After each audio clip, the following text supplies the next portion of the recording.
Una donna dell'Odigiano è la seconda vittima italiana del coronavirus. Era ricoverata in attesa del risultato del test, mentre nella notte è morto Adriano Trevisan, 78 anni, che si era infettato in Veneto. Il bilancio dei contagiati si aggiorna di ora in ora in base all'esito dei tamponi. Il focolaio principale in Lombardia con 27 risultati positivi. A Codogno, in provincia di Lodi, il paziente numero 1. È un 38enne con la passione della corsa che, ignaro della sua condizione, ha trasmesso il Covid-19 alla moglie incinta, ad amici, colleghi e personale medico che l'ha curato.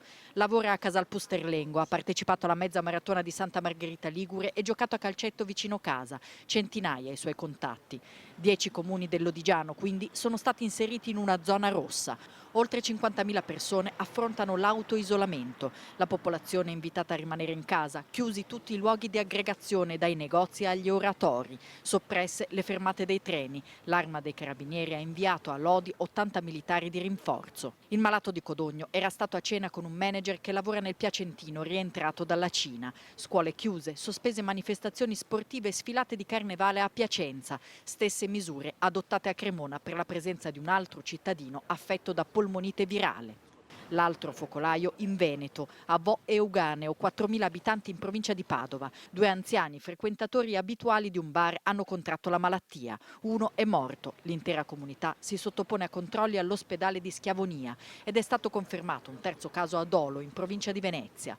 A questi vanno aggiunti 3 contagiati del Lazio, la coppia di turisti cinesi e il ricercatore emiliano già guarito. Ed è allarme psicosi perfino in chiesa. A Vercelli niente acqua nelle acquasantiere e l'ostia viene offerta in mano per prevenire la diffusione del virus.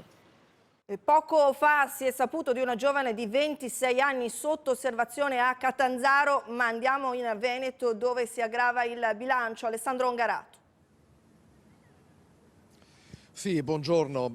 Come dicevi, come anticipavi, si sta allargando il contagio anche qui in Veneto dopo la prima vittima, quel pensionato di Vo Euganeo di cui stavamo dicendo. Oggi si registra il primo caso di coronavirus nel veneziano, un 67enne di Mira. Da questa mattina è ricoverato nel reparto infettivi qui dell'ospedale di Padova, ma solo pochi minuti fa, il governatore del Veneto Zaia ha detto che sono addirittura 7 i contagiati nel Veneto, tutti residenti a Vo Euganeo, e tra questi ci sono 2 familiari della prima vittima registrata per questa malattia, ma vediamo il servizio preparato poco fa.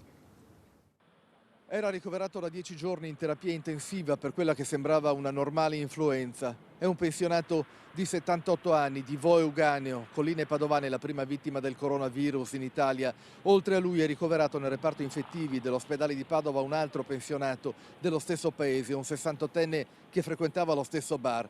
Partite a carte, qualche bicchiere in compagnia ed il virus in agguato. E poco fa la notizia di un terzo contagio, il primo caso nel veneziano. Ancora un uomo 67enne residente a Mira è ricoverato per i soliti sintomi all'ospedale di Dolo fino a quando le sue condizioni si sono aggravate. Questa mattina, così poco dopo le 8, l'ambulanza lo ha trasportato a Padova. È in rianimazione, in isolamento. Le sue condizioni sono giudicate gravi, come confermato poco fa dal governatore del Veneto Luca Zaia, che proprio questa mattina ha presieduto un vertice dell'unità di crisi nella sede della Protezione Civile regionale a Marghera. Si sta ricostruendo tutta la catena delle relazioni sociali che hanno avuto per capire innanzitutto questo contagio secondario da dove arriva. Secondo le ultime informazioni, il terzo contagiato in Veneto dal virus avrebbe avuto contatti con diverse persone, così come i 2 anziani di Vo Euganeo, un paese di collina frequentato anche da turisti perché ricco di locali, tanti centri agrituristici. Da oggi a Vo chiuse le scuole, i negozi, bloccate tutte le attività, anche i bus non si possono fermare. Uno stato di grande preoccupazione. Ci sarebbero test positivi per altre persone entrate in contatto con i contagiati anche nell'ospedale di Schiavonia, dove in queste ore la Protezione Civile sta allestendo un ospedale da campo per accogliere degenti e sanitari.